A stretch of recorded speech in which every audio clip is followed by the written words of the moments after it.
González, presidenta del Consejo para la Transparencia. Natalia, ¿cómo está? Muy buenas tardes. Hola. Hola, muy buenas tardes, qué gusto saludarlos. Hola, igualmente, Natalia, quería partir a propósito de los titulares que leía nuestra compañera recién, en torno al caso de las Fuerzas Armadas, ¿no? La verdad es que al haber tenido un caso como lo que se detectó en el Ejército, en la frontera norte hace 2 semanas, sumado a un caso como el que se detectó en la FACH durante los últimos días, es motivo de preocupación. Y la gran pregunta, Natalia, es si a juicio del Consejo para la Transparencia, ¿estamos actualizados en los mecanismos para poder no solo investigar este tipo de casos, sino que proteger a nuestras instituciones de la permeabilidad ante el crimen organizado?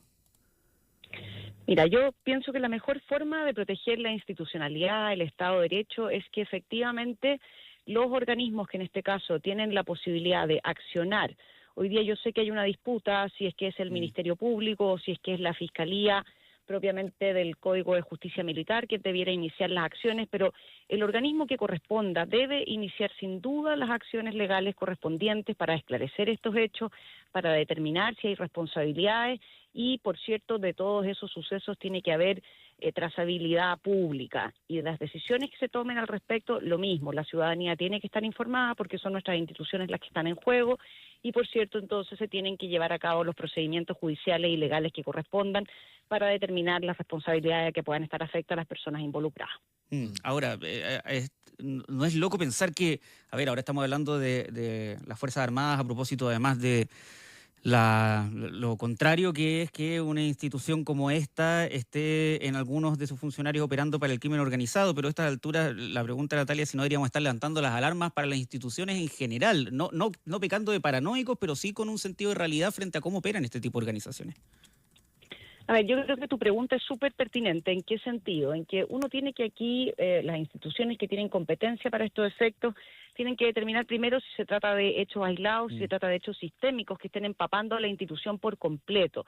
Es decir, si es que aquí hay una organización montada al interior de las instituciones para infringir la ley, para colaborar con el crimen organizado, cuestión que reviste de una gravedad absoluta. Si de lo contrario se trata de hechos aislados, también hay que abordarlos prontamente justamente para que no terminen permeando a la institución completa. Y por último está el factor, ¿no es cierto?, de credibilidad en nuestras instituciones, de confianza en las instituciones, y por eso es que es tan relevante que hoy día, más que nunca, tanto las Fuerzas Armadas como las otras instituciones involucradas tomen prontas acciones en esto. Si es que hay dudas de jurisdicción, de competencia, se resuelvan estas prontamente, porque la incertidumbre respecto de aquello solo deja, por alguna manera, por así decirlo, un manto de opacidad, levanta inquietudes en la ciudadanía respecto a si estos procedimientos se van a llevar a cabo o no, y por lo tanto resolver esos posibles conflictos de competencia hoy día es, para mí, lo más relevante, de manera que se puedan iniciar las investigaciones prontamente y que esas investigaciones y sus resultados sean públicos y conocidos para la ciudadanía. Natalia, han habido sanciones, ¿no es cierto?, en algunos casos, públicas, en otras no. Ya el solo hecho de abrir sumarios eventualmente también es una especie como de sanción social, ¿no es cierto? Pero quería preguntarte si es que estas sanciones han tenido impacto y si es que hay algunos casos emblemáticos que tú pudieses compartir con nosotros a propósito de lo mismo. Sí, mira, a ver, desde el punto de vista de lo que le toca al Consejo para la Transparencia fiscalizar es que las instituciones públicas cumplan efectivamente con la ley de transparencia, es decir, que disponibilicen activamente la información que la ley establece que tienen que poner a disposición de la ciudadanía en el portal de transparencia, o bien cuando son requeridas de información puntual, la entreguen oportunamente a los solicitantes. Claro. El Consejo para la Transparencia tiene una herramienta fiscalizadora que es justamente contrastar el cumplimiento de la legislación con el actuar de los organismos, y a partir de esos procesos fiscalizadores, nuestra ley nos otorga la posibilidad de sancionar directamente a los órganos públicos que no están cumpliendo con la ley de transparencia o que la cumplen parcialmente, porque cumplirla parcialmente al final es incumplirla. Y eso deja a la ciudadanía, ¿no es cierto?, sin la información que se requiere, ya sea para habilitar el ejercicio de otros derechos o bien para escrutar y fiscalizar como sociedad civil la acción del Estado. Y ahí, mira, nosotros tenemos el año pasado, el año 2024, por poner un ejemplo reciente, iniciamos diversos procesos de fiscalización respecto de los gobiernos regionales, y ahí nos encontramos con varios casos, como el de Arica y Parinacota, Antofagasta y O'Higgins, que fueron objetos de investigaciones sumarias y fueron objeto efectivamente de sanciones por parte del Consejo, que esta es una sanción que aplica directamente a la remuneración del jefe de servicio, Y en otras tipologías sancionatorias que tiene la ley de transparencia, incluso podría aplicar a otros funcionarios que no son los jefes del servicio, pero que están involucrados o son los encargados en materia de transparencia cuando se infringe una norma de transparencia activa, es decir, aquella información que el órgano debe disponibilizar. Y nosotros ahí aplicamos multas que van a esta remuneración mensual. Esa multa puede ir desde un 20 hasta un 50% de la remuneración mensual del jefe del servicio. Si es que hay antecedentes que nos permiten determinar a nosotros que ha sido reiterativo en la conducta, se puede subir hasta el duplo. Incluso nuestra ley nos permite hasta suspender en las funciones a los jefes de servicio involucrados. Y esas sanciones nosotros las hemos aplicado las multas.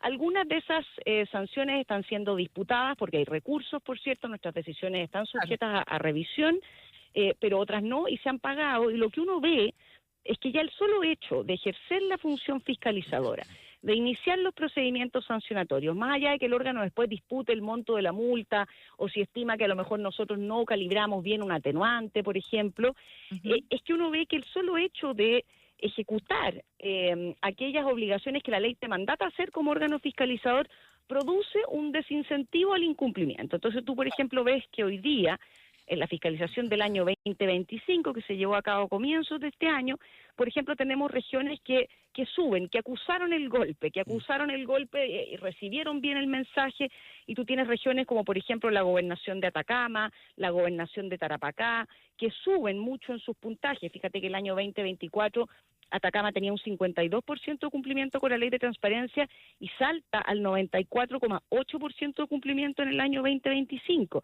Con Tarapacá pasa algo similar, del orden del 67% de cumplimiento en el año 2024 al 83,6% en el año 2025, y pasa otro tanto así con regiones que aumentan como el Biobío, el Maule, Santiago, por ejemplo. Y hay regiones que se mantienen en cumplimientos, digamos, muy apropiados, como Aysén, que en los 2 años aparece con muy buenos niveles de cumplimiento. En algunos casos es la acción del órgano fiscalizador que produce este desincentivo al incumplimiento. En otros casos uno también puede adjudicarlo al cambio de autoridad. En algunos GORES el año pasado hubo cambio, ¿no es cierto? No se reeligió el mismo gobernador, y uno ve que ese nuevo gobernador se toma entonces en serio lo que le ocurrió al gobernador anterior, y no quiere verse expuesto a sanciones o multas. Pero también tenemos los casos, lamentablemente, que a pesar de la acción fiscalizadora, a pesar de la acción sancionatoria, caen en el ranking de transparencia, en el índice de cumplimiento de la ley, y ahí tú ves regiones como la Araucanía, como los Lagos, como Magallanes, como Coquimbo, que caen, en el caso de la Araucanía cae del orden de 35,6 puntos. O sea, la verdad es que es una caída muy sustantiva, lo mismo en los Lagos. Y ahí tú ves también en esas 2 regiones cambio de gobernadores que lamentablemente están como a la inversa de los anteriores, ¿no es cierto? Pareciera ser que no se toman la ley de transparencia en serio cuando es una herramienta muy relevante para que la ciudadanía no solamente pueda ejercer sus derechos, sino que también ejercer la labor de escrutar lo que están haciendo sus autoridades. Natalia, ¿cómo están mirando además lo que pasa con las municipalidades? Hay un informe que es bien preocupante, que hace una radiografía de la corrupción municipal. Hemos visto, tenemos alcaldes condenados, tenemos alcaldes procesados. ¿Cómo están mirando ustedes desde el Consejo? ¿Cómo se están manejando este tipo de recursos en gobiernos locales como son los municipios?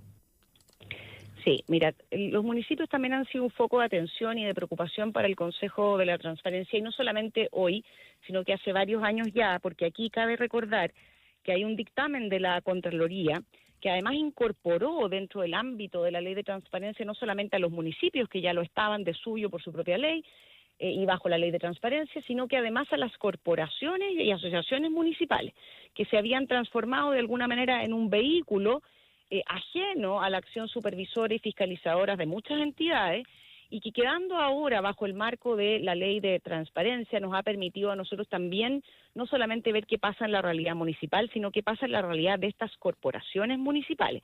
Y ahí nuevamente las noticias no son buenas, no son halagüeñas.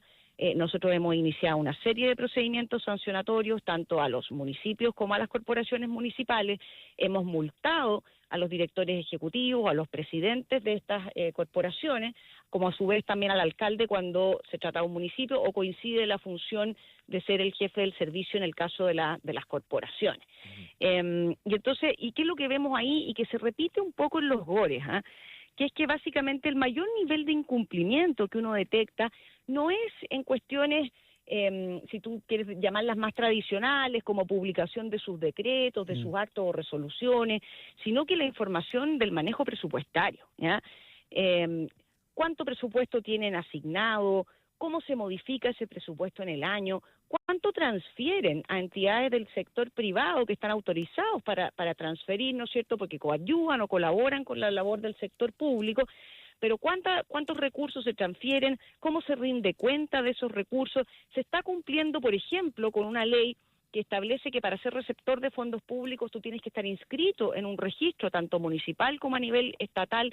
Se está cumpliendo con aquello y vemos que las principales falencias, lamentablemente, y a pesar de todos los escándalos, los sucesos noticiosos que han ocurrido, que tú mencionabas, ¿no es cierto?, a nivel municipal, pero también de los GORES, es donde están las mayores falencias. Fíjate que en el caso de los GORES, que es la fiscalización que nosotros acabamos, ¿no es cierto?, de notificar, tenemos que la información presupuestaria tiene menos del 40% de cumplimiento con la ley de transparencia. Lo mismo la transferencia de fondos públicos, menos del 50% de cumplimiento.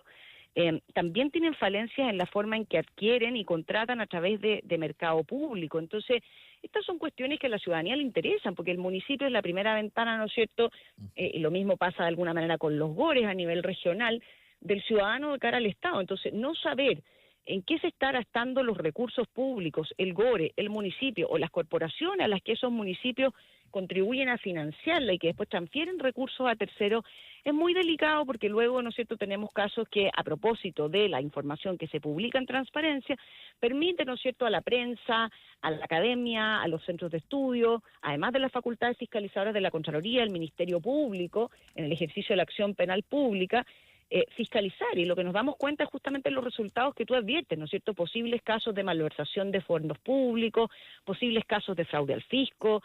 Entonces es muy complejo que esta información presupuestaria o de asignación o transferencia de recursos a terceros no cumplan un 100% con la ley de transparencia, porque solo a partir de ahí entonces tú puedes escrutar si está cumpliendo con las otras normas de probidad. Natalia González, presidenta del Consejo para la Transparencia, muchas gracias por habernos acompañado esta tarde aquí en Radio Infinita. Importante conversación, hasta la próxima. Muchas gracias, y destacar también a aquellos gobiernos regionales y municipios que sí están cumpliendo, que sí están haciendo la pega, porque dan una importante señal a las demás autoridades públicas. Eso, súper importante. Gracias, Natalia. Gracias. Un abrazo.